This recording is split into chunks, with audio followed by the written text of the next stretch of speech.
Oh, yeah. What up, what up, what up? I'm AC Cruz. You know who you are. Welcome to the podcast.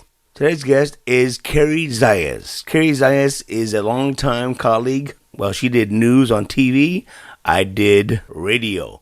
And why we're so close? Because her TV station was right next to the radio station that I worked for many years.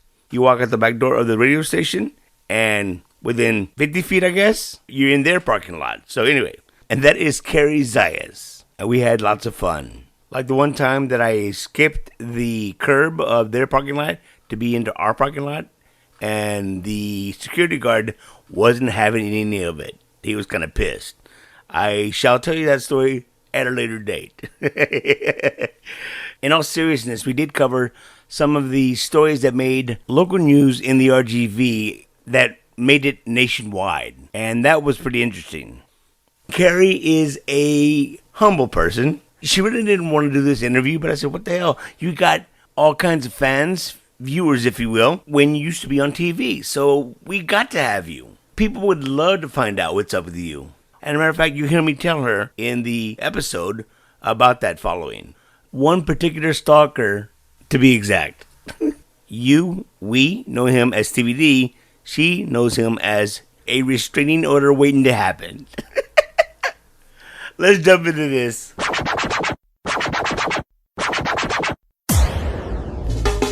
On the next AC Cruz Podcast. Oh my God. It is you. Como ching. Como chingas, you. Every day. Well, you like it or not? Come on now. You know, I got some good shit. I got some good stuff. Yeah, you do. I use the mug all the time, and I think of you. Hey, listen. Well, first of all, let me let everybody know I'm zooming with the one and only two-time Emmy winner, Cary Zayas. How you doing, Cary? I'm good, friend. How are you? I'm doing great. Thank the good Lord. And I want to thank you for the little video that you sent me for my anniversary. Thank you so much. Well, you've been working hard. Yeah, I've been. It doesn't last this long if it's not a success. So Yeah. You've been working hard on this. I'm having fun. First and foremost, I'm having fun. The reason what we're talking about every day when you get that coffee cup. Now, my coffee cup that has my logo as well as Como Chingas, even though it was inspired by you, you're the one that it's your fault. Shelly Lattis tells me you're a pain in the ass. No, those of us who have known you long enough know this to be true. But we say that with great affection. Yeah, You know that, right. Yes, right? I know. Yes. But anyway, it's because of your cup. I said, I need a cup like that. I want a cup like that. And I did. I had it done. It's perfectly fitting for you. No, but dude, you were the inspiration for that because you had that cup. Do you have it there with you? You know what? No, I don't. I have this one that says corks are for quitters. No. It might be wine inside of here. I don't know. You know, the reason I love that is because, you know, you start out your day, you have plans, you're going to be positive, and then you're drinking your coffee, and then, oh, here comes one text, change of plans. Oh, here comes another text. And I just want to drink my coffee and go, read this. Como chingas. Como chingas. Well, like you said, it may be wine in that cup right there in front of you. Maybe. But I ain't afraid to admit it. Oh, Chingas. see, I don't have a koozie. You don't have a koozie? I don't have a koozie. Well, you don't drink beer though. I don't really drink beer. Not very much. No. Yeah. I'm Anyway. old. Give me a break. You're not old. Give me a break. It upsets my stomach. I'm gonna tell you right now. When I What? told people that my next guest was gonna be Cary Zayas, they said, "Oh my God." I said to him, "Do you mind if I say?" He said, "No, tell her. I'm infatuated with her." And I have and now that I found out, is it okay if we tell people where you live now?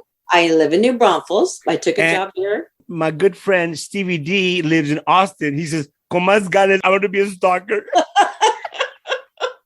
Stevie D. Stevie D is from Brownsville. Oh, awesome. You know, Brownsville people. All Cameron County, baby. Cameron You're County. stalkers. We might be. Yeah, Nah. yeah. You are from Brownsville, and you are like, it's obvious right there, an Emmy winner. It's so fabulous to see how far you've come and what you're doing because you no longer do broadcasting at all. I don't do broadcast news at all anymore. You know, I was in television news for 28 years. It's a long, long time. And, you know, I've started in 1991, and I've seen the business change a lot. And when you're making choices for your life, it's just you decide, yes, I want to do this, or no, it's not really aligned with what I think is good or right. And I'm not saying this for everybody.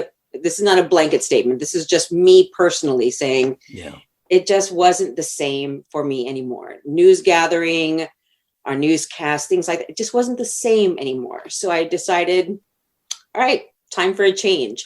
And I've been doing a lot of social media management and content creation and consulting for some businesses and speech writing and all kinds of stuff. So I just knew it was time to move on, to do something different. What did you do different? So from there, I went to go work for city government. I did that for 2.5 years.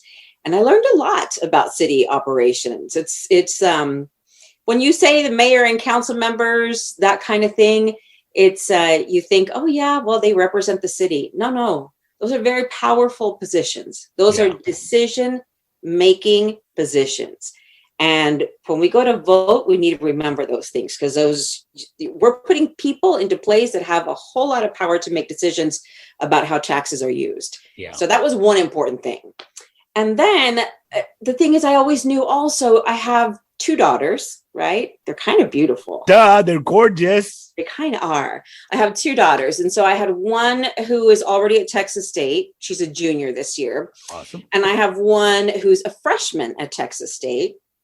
And in between there, I knew that once my little one graduated from high school, I knew that I wanted to leave the Valley. You know, my parents are in San Antonio already, and my kids were this way. And I just always loved the hill country, because I went to South. Look, this is back from the old days. So my kids go to Texas State, but I went to Southwest Texas. So I've always loved the area.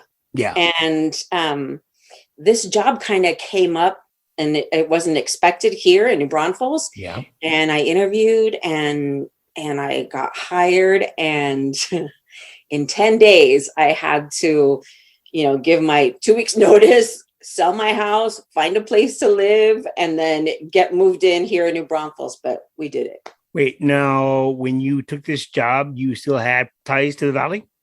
I did. Yeah. I was still in the Valley before this job. I was working for city government in Edinburgh. Right. So, yeah. So I gave my 2 weeks notice because I still had vacation time. So it was really 10 days and then 4 days of vacation. And it was sad because I had been there for 2.5 years, and that's a wonderful city staff. And I learned so much, and I had a great I had a lot of city managers, but I had a great city manager. Here's Juan Guerra. I'm going to just give him a little shout out because he really taught me a lot. He taught me a lot. He called me Cary Contreras. Why Contreras? Because he said I was always like putting up resistance to what he wanted to do. Hell, so, yeah. But that's you. That has always been you. It kind of is, right? Now, where did that come from? When you were a kid growing up in Brownsville? For sure. Tell me about it, please. But let me just tell you something. Yeah. Have you ever heard of I've spoken of Mima so many times, my grandmother, right? Please tell me. No. No? I haven't. Okay, well, my grandmother, she's amazing. She passed away 2 years ago. I don't know if you can see. Nice. My little tattoo, I got this from Mima when she passed away. And there's a red heart because she had red hair. Even until she was 94 years old, she had red hair. But Mima was the kind of grandma that was, your typical Mexican grandmother. She was, no te dejas, mijita, that kind of thing. Look at you and look at him and look at you and look at him. Why are you settling for that? Y luego? That kind of grandma, which we all have. Don't tell me your grandmother doesn't do this. No. My grandmother was a badass. She was, man. Yes. Go ahead, please. So, yeah, but that's kind of, I think we all have that little bit of sassy that we get from Mima in my family.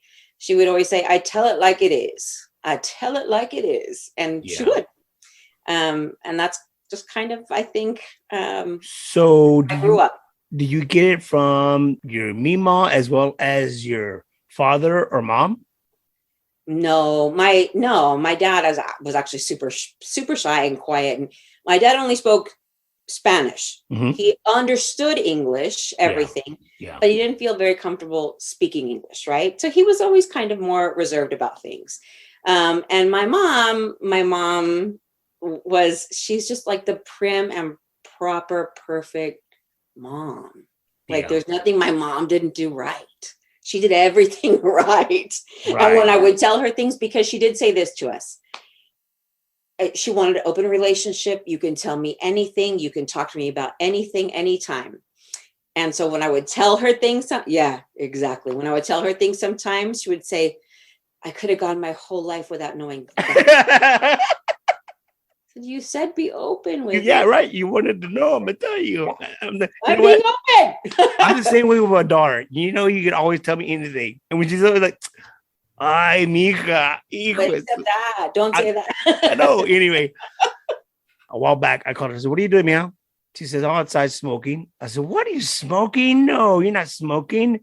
I said, when did you take up cigarettes? No, not smoking cigarettes, Dad. I said, no, wait a minute.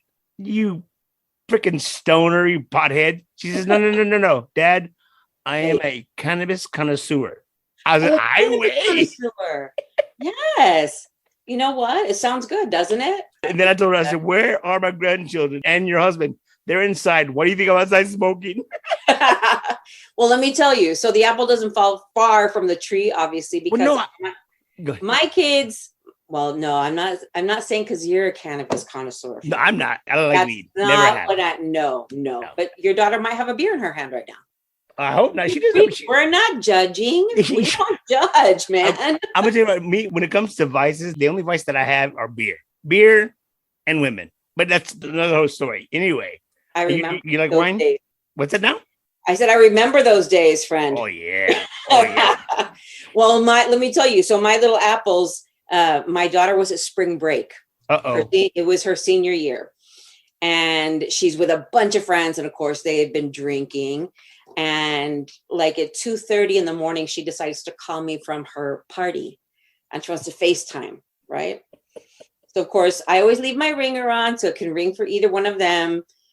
I answer the phone and it's her FaceTiming, and she's like, "Mommy, they're playing Snoop Dogg. Drop it like it's hot." And she's dancing and her friends are in the background. And then her friends go, dude, you FaceTimed your mom. Like she was going to get in trouble. Yeah. Like, no, my mom loves when they play Snoop Dogg. So yeah, my little apple, she's just carrying on family traditions. Right on. So listen, Cary, where did you go to school? Because here's the deal, real quick. I know that I interviewed you once on my morning show when I was down in the valley on Que Pasa 915. But let's go ahead and revisit some of the fun times and some of your stories that you get. No, don't do that. Yeah. That's great. Where did you go to school in Brownsville? Elementary school. I went to Sharp Elementary School, the same place where my mom and all my aunts went to elementary school. Yeah. I went to a private middle school for 2 years, and they only had up to 8th grade. And guess what? They didn't do a 9th grade because they didn't want us to come back. Yeah. So whatever. Yeah. And then I went to Pace High School, and I started actually going to college when I was a junior in high school because I wanted to get ahead. And, you know, when you're young, you can't wait to be an adult. Right. And I thought I'm going to graduate early because I want to start working. And little did I know that I was going to be doing that for the rest of my life. So I started going to college when I was a junior in high school during the summers to get ahead. And I stayed there 1 year because I had a very typical Hispanic dad that didn't think that because tú eres mujer, te van a mantener. Why do I need to go to school? Ándale. Yeah, exactly. So, but my mother, thank God, really pushed and encouraged. And my second year, I went away to Texas State in San Marcos. What brought you back down to the Valley to get into broadcasting? So my mom is the one who kind of pushed me into broadcasting because I thought I wanted to be a marketer, or I wanted to be a buyer for, I was thinking Neiman Marcus. I was thinking all these places. I'm going to travel. I'm going to do this. I'm going to do that. And my mom says, you have to take math courses and your business courses, and you're not going to like any of that stuff. Right. Yeah, she said, you, and I'm going to take you back. She goes, you're going to be the next Joan London. She would tell me. Joan London? Yeah. Years ago. Okay. Yeah. So I started taking some journalism classes, and you know what? I loved it. And it was right up my alley, and it was easy. And I'm a storyteller, and I'm a talker, and I'm super nosy. So researching and doing all that stuff, it all just kind of fell into place for me and happened very naturally. And unfortunately, the semester before I graduated, my dad passed away. And so after graduation, I came back because I'm one of 4 kids. So I went back to Brownsville, got a job, at Channel 4 originally. I did my internship there, and then I got a job there, and then I got another job at Channel 5. And I just, when you're the oldest, you have to help your mom with the family. Sure. And that's exactly what I had to do. I didn't know that. That's amazing. I thought you went through college and then you said, you know what? I'm out of college. I'm going to get a job. And here it is. But it happened during the process. Right. So I graduated. I finished out my last semester, graduated from there, but I knew that I had to come back home and help my mom. There were no two ways about that. She had been a housewife for a really long time, and now she was left to provide for a family. And she had always supported me. So I had to come back home. That wasn't my dream to come back to the Valley. My dreams were big. I wanted to go to New York. I wanted to go to LA. But when your family's affected, you do what's best for your family always, right? That's what you do. So I knew that my place was coming back to the Valley and helping my mom at that time. When you said you had your intern with the Channel 4, how did you go to Channel 5? So I actually worked for Channel 4 for free. I was their intern. I love those air quotations. Intern. That means free labor. I worked there for like 6 months, and then they offered me a job. Frank Sullivan from way back in the day. Frank Sullivan. Yeah, he offered me a job. And I started working there. And actually one day at work, I got a phone call saying, there's someone at Channel 5 who I know, and I know they have an opening, and you should be applying for that. And it was an anchor position. And I kind of slid into that morning anchor position. I didn't have the experience that some other people had. Sure. And I mean, I didn't. I was super young. I just graduated. And, I may not have had the poise at that time for camera or anything else really at that time. But you know what I had? I was from the Valley. I knew the cities. I knew the area. I knew the people. I knew the culture. I knew all of it. And I kind of sold myself that way, and they bought it. So if you're this young news person and your news director tells you so-and-so Sullivan City, you knew exactly where that was. I knew who it was. I knew the officials. I knew how to pronounce the cities. And even more than that, news is about storytelling, right? You want to convey the stories that matter to the people where you live. And our area is very special. It's unique. When I moved there in 1990, 91, it was culture shock to me. And now let me tell you why when I say this is culture shock. Cheers. Cheers. Okay, hold on. Salud. Here you go. Good call. Thanks for the beer break. Anyway, the reason why I say it was culture shock, I grew up in the Houston area, and all I knew was the big cities. So when I was driving the B104 van down 83, and I looked to the left, I see these people still out in the fields. Like, wait a minute, where the hell am I? And then when I saw the chalan. You learn, though, that's part of everyday life. You know what I mean? For people from the Valley, yes. Yeah. Yes. Yeah. So for our subscribers that are in Germany and the Philippines, and a good friend from down in Australia, Rebecca, tell us what a chalan is. A chalan? Yes. The chalan was pulled by hand ferry across the Rio Grande. Oh, and that's when you know that you call them different things. Because I'm from Brownsville, right? When you go to the bridge in Brownsville, literally, you walk down when you get to Brownsville, you hit the end of Texas. Yep. And you literally have to cross a bridge into Mexico. It's the end. Yeah. And I started going to Mexico. I'm not even going to kid you. I think it was 13, 14, right? When we started going to Matamoros to go out. The beauty of living in a border city.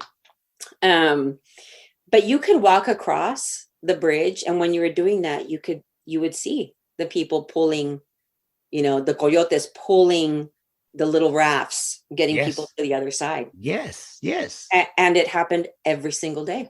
Now, let me ask you this. Being a teenager, how old were you when you had your first drink or alcoholic beverage? My mom gave me my first alcoholic beverage. Sorry, Mom.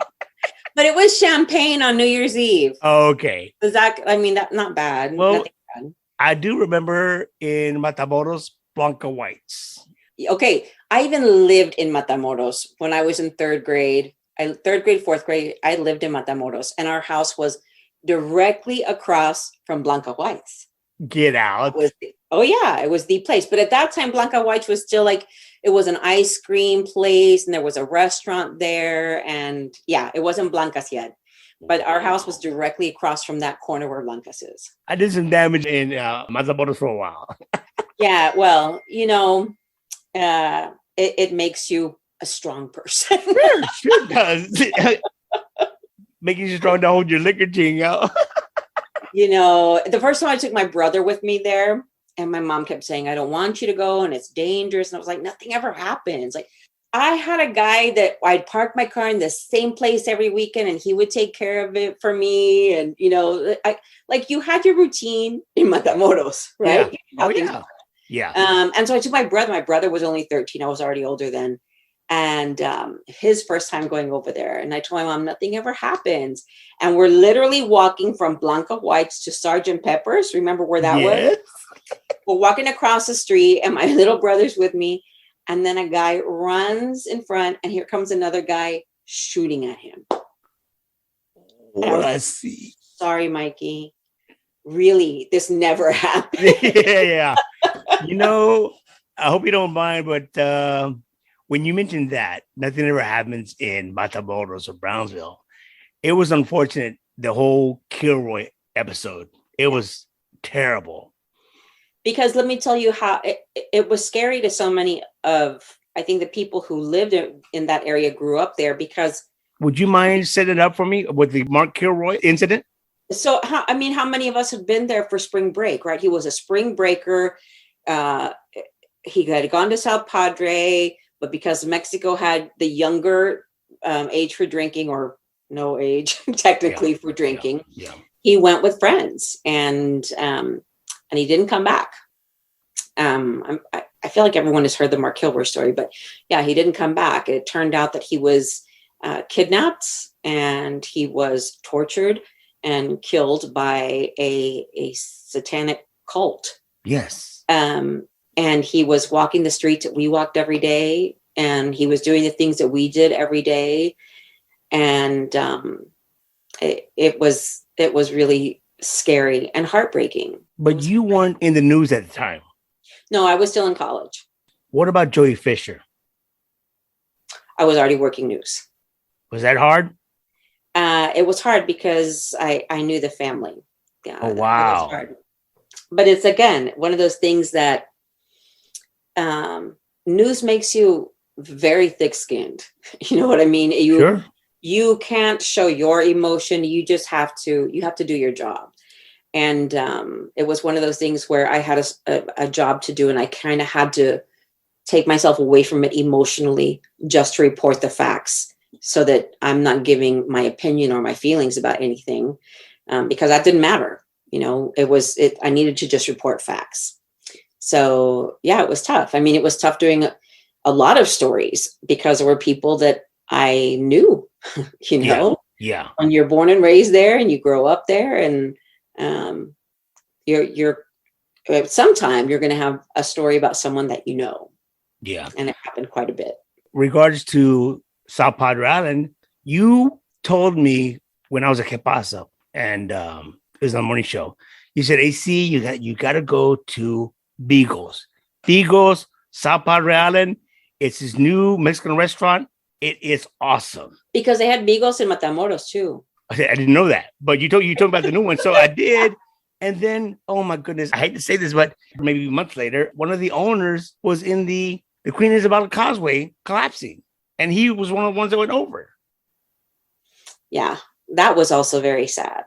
That was really sad. That was For me, 9/11 had just, happened before that. Then the causeway happened, and I had just had a baby. My baby, my firstborn, she was a month old. And I went into work the next day so that we could do a town hall meeting about the Queen Isabella Causeway collapse. And it affected so many people. And again, I think everybody could relate to it, because how many times have you driven over the causeway and you're thinking we're going to go have a great time, and you're coming home and, that was so much fun. And the last thing you ever expect is for part of it to be gone. Yeah. Now, can you recall how many perished in that? 8, I believe. 8? I believe it was 8. I think it was 8. I think it was 8 people. But I tell you what, the good thing is the surrounding cities stepped in and say, we're going to give you go ahead, please. 100%. But that's the Valley too. You know what I mean? When something happens in the Valley, everybody steps in. They step in to help. They step in to do everything they can. They're going to help you with whatever it is that you need. Valley people will do that. Valley people are going to be there. Sure. Another nationwide news story that you covered, I'm sure, was the Alton bus crash in Alton, Texas. So the Alton bus crash, I was just coming, I think I was still interning actually when that happened, because I remember going so vividly going to the site and seeing all the crosses that are there, on the fence where it was, because it's fenced off.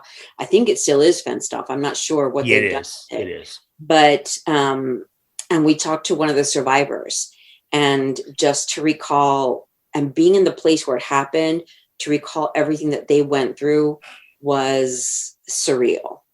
It was surreal. It was unfortunate, but again, the Valley stepped in and did what they could to help out for everything. Yeah. This is what I learned in news for sure. As hard as it makes you, you also see the very best of people, right? Because when we would do a story about a family who had a fire, and we would let our audience know they lost all their possessions and they have a baby or whatever. I'm just giving an example. We would always have someone call and say, I'd like to donate something to help that family. Or I'm in construction and I can help rebuild the part that was burned. Or we have clothes for their children. Please let us know where we can drop them off. Yeah. So you do see, you can see the very worst of people, trust me, but you also see the very best. Sure. Another big story that was worldwide is Selena, of course. Selena. And how tough was that? I was actually driving into work and I heard it on B104. I heard it there. And I mean, there weren't cell phones and stuff. And I knew I just had to get to work because it was, it was huge. And we didn't know what was happening. At first, we knew she had been shot, and we knew there was a hostage situation, there was a standoff happening at that time. And that's what we were still ripping papers off the Associated Press. It was printing out, and we were getting updates that way. It was different the way things were done then. With the teletype. It was exactly. Yeah. But Selena was one of those. She had come to the Valley. She had performed, and she was just one of those people that everybody here could relate to. You know what I mean? And she just brought joy, and she had this infectious smile, and everyone loved her music, and people were heartbroken. I mean, they didn't have to know her to have loved her and her music. Sure. And they were heartbroken. Such a young girl with so much promise to have something so tragic happen. After all of that, I went to the funeral. I went with the Pulido family, actually, to her funeral. Yeah. And I got to meet her parents and did several interviews with her dad afterwards and AB afterwards. And then I covered the trial in Houston. Yeah. Yeah. My sister was the pool reporter for radio. Was she? Yeah, my sister Abby. Abby. Didn't know that. Yeah. I did not know that. Can you explain to our subscribers, to our listeners, what a pool reporter is? So they didn't want 1,000,000 cameras in the courtroom, right? And they didn't want a whole bunch of reporters, and it was kind of lottery every day. But when you choose a pool reporter, when you choose a pool photographer, when you choose someone to do the pool, that means that person does the work, takes all the pictures, takes all the notes, and then shares it with the rest of the reporters. So no one station had an exclusive, a leg up on anybody else, right? Yeah. They did it that way to kind of control the environment, because it was crazy in Houston, and people would just go stand outside, and try to wait and see what would happen. That's what the pool reporter would do. And that was my sister for radio. She did the pool reporting for radio. Anyway, listen, hold on. I'm laughing because I know what, hold on. I'm sorry. I'm laughing because 2 words, 2 names, Peter Torgerson. Dude, let me just tell you something. Before you go, the reason I'm laughing so hard, he was matter of fact, your partner on air. Yes. He was sitting right next to you every night. Every night. All the Valley news every night. Until one night, he did not show up for work. He didn't go to work. And then, let me tell you something else. Then, I think the next day or 2 days after that, my sister got married. And he didn't show up at her wedding. Right? And he called, though, and left me a voicemail. And he said, I'm sure you know by now. So sure enough. But let me tell you this. We had an office pool like on Wednesdays or whatever the other day was, right? For the lotto Wednesdays, where we'd all put in a couple of bucks and we would talk about, if we win, we're going to do this and that. Well, Peter ends up buying the winning lotto ticket, but on a weekend. Right? Yeah. I was like, you couldn't have done it during the week. We could have all shared. Now, correct me if I'm wrong. He was on his way to his best friend or one of his friends' birthday party, correct? Yeah. When he bought the ticket, right? He bought the ticket at a little gas station in Harlingen. I lived in Harlingen at the time. And it was right by my house. And I thought, oh my God, did I buy it? Did my brother buy it? You guys were reporting on the news saying, well, nobody has stepped up to claim the lotto, the winning or whatever. And all this time, it was Peter Torgerson. That one. Peter Torgerson, did not want to go public with anything yet. He hadn't claimed it yet. He had to get an attorney first. He wanted to do things right. And Peter's one of the smartest guys I know. He's just like one of those walking, books of information, and that you can ask him anything and he knows. He just knows the answer to that. And I don't know why, but he does. And so at that time, he wasn't saying anything because he wanted to do things the right way and didn't want to make a big thing. And I think he was just getting over the freaking shock of, oh my God. And guess what? He never went to work again. Yeah, he never went to work again. He did not. You gotta love that. You know who did? Who's that? Girl. This girl right there. Do you still talk to Peter? I haven't talked to Pete in a long time. We stayed in touch for a long time. Actually, we shared season tickets to the Spurs, and we did. We kept in touch for a really long time. But then when I had, my kids were getting older, and he was traveling all the time. Sure. That's what millionaires. I would have a couple of million. I do the same thing. That's what millionaires do. So he was traveling all the time, and I was being a mom and raising my 2 kids, and and life just happens. But he's still my friend, and I love him and love his family, and yeah. Well, listen, although I want to say thank you for doing that video for me for my anniversary. Yeah. You said you got some cheese on me when I was wearing MC Hammer pants, which is bullshit because I never wore MC Hammer pants.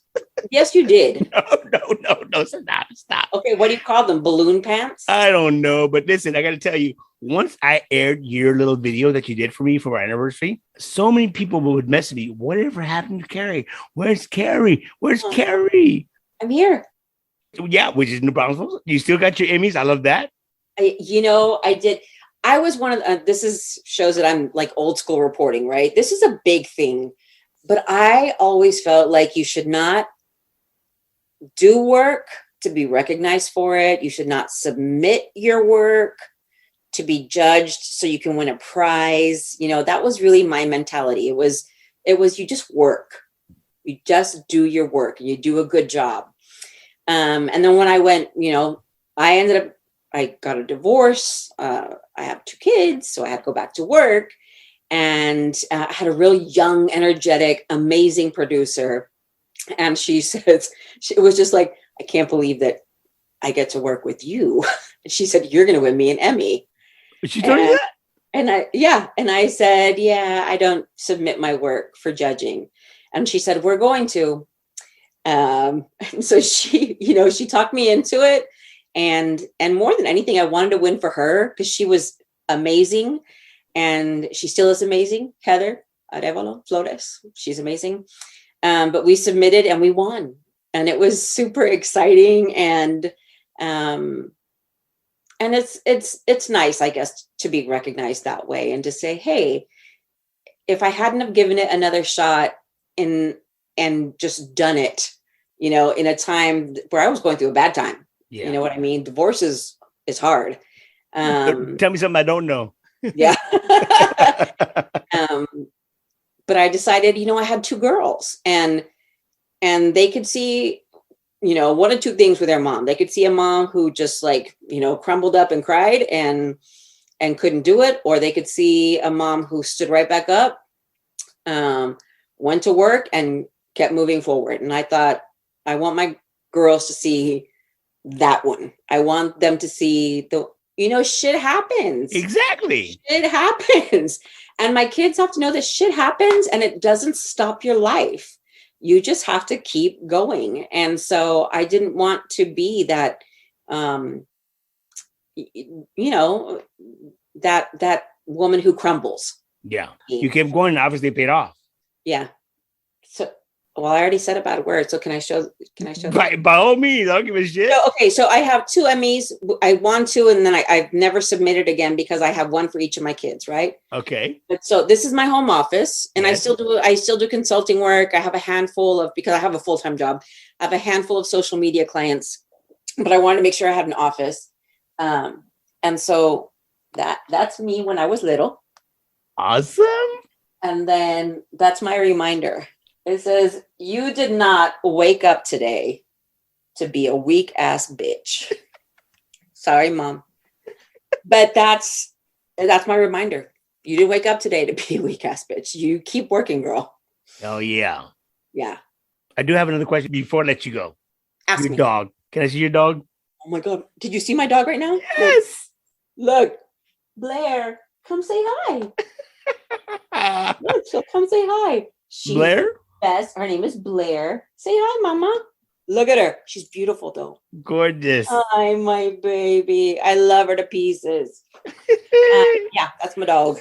Cary Zayas, I got to let you know that you have a bunch of fans, a bunch of viewers, a bunch of people that have secret crushes on you like you have no idea. This is not true.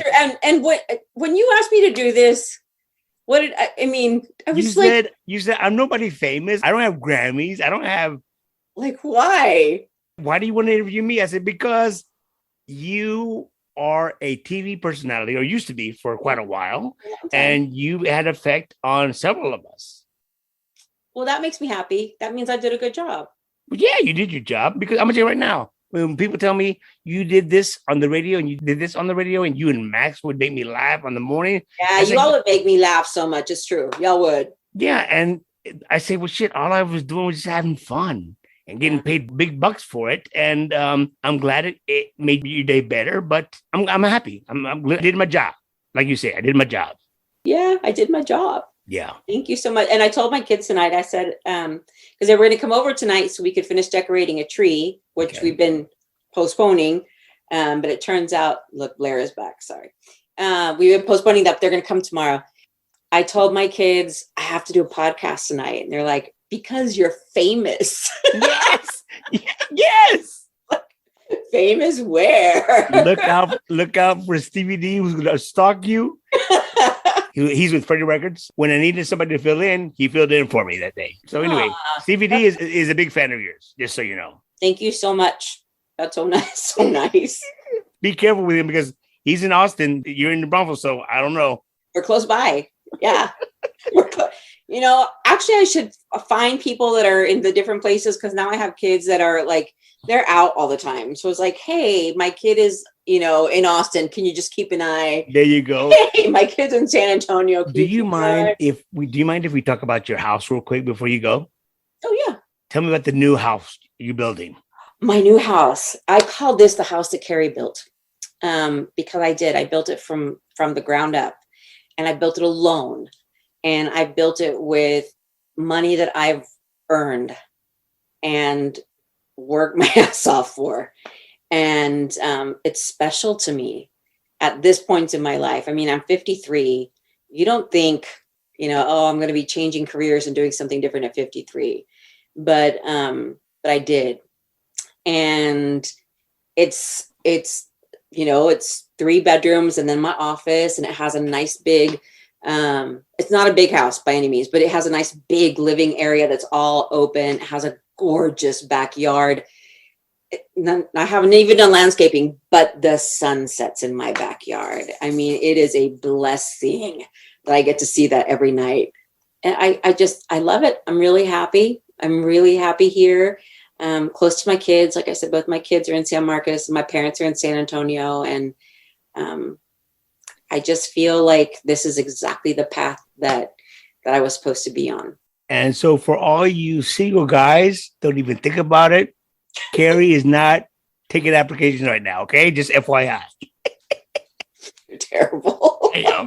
I haven't changed. I'm still terrible. Amiga, gracias por todo, eh?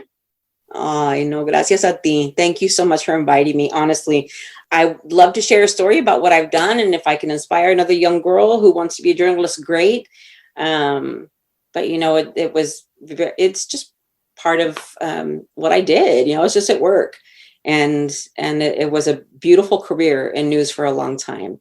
And now I'm blessed enough to have a second career. So it's been good. And I'm glad to see you, friend. Continue success. Continue what? Success. Thank you so much. Continued success. Sorry, I couldn't hear. I can't talk sometimes. It's the stroke. Or the beer. It's okay. Cary, thanks again. Happy holidays to you, by the way. Are you cooking anything special for Thanksgiving? No, you know what we're doing? I'm taking my kids. We started this tradition a few years back, me and my best friend. Like, I've had the same best friend. We've been best friends for 41 years. The same best friend, 41 years. And she lives in Houston. So we take our kids to New York City during Thanksgiving. And it's magical there this time of year. Sure. And so we just started doing it. And now my kids look forward to going. And we can't wait. We'll be there for Thanksgiving and then back here for our first Christmas in the new house. So awesome. We're excited about that too. My tree as a whole, it's a fiesta theme. So it has like the loteria cards, and it has like as you can take the girl out of Brownsville, but you'll never take the Brownsville out of the girl. I love it. On that note, we're out. Raza. Esa es mi gente de Brownsville. No te aguanto. Thank you so much, Cary Zayas. You can take the girl out of Brownsville, but you can't take Brownsville out of the girl. Y no tiene vergüenza. You and your girls have a safe trip to the Big Apple. And thank you so much for all the inspiration that you provide. Thanks to the voice girl, Jacqueline, Romeo at thehonornation.net, and more importantly, you, the subscribers, the listeners. If you like the podcast, tell your friends. If your friends don't like it, find new friends. So just chill. To the next episode of the AC Cruz Podcast. Much love. Be safe. Happy Thanksgiving, y'all.